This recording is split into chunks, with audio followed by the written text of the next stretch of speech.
Interactions are a premium option. However, if you head to the Genolve plugin page, you'll find a promotion where you can get premium for free.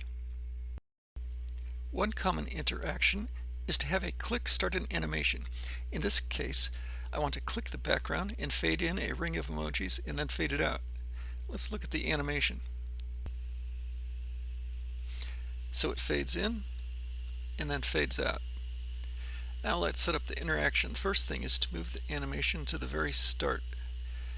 The second thing is to turn off repetition.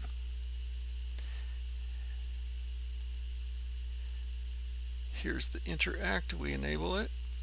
We're going to watch the background, which is in fact decoration 2. When we click it, we start the animation. Let's try it. I'm going to click it. There it goes. Another use of interactions is to repeat an animation multiple times. For instance, I have this text that pops up, and I want to have it pop up 3 times during the animation. As before, I want to move the animation to the start and turn off repeats. The interact should be enabled.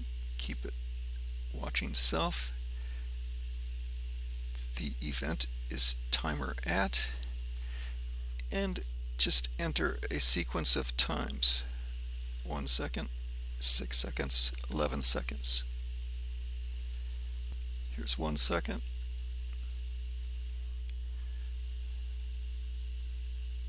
6 seconds, and 11.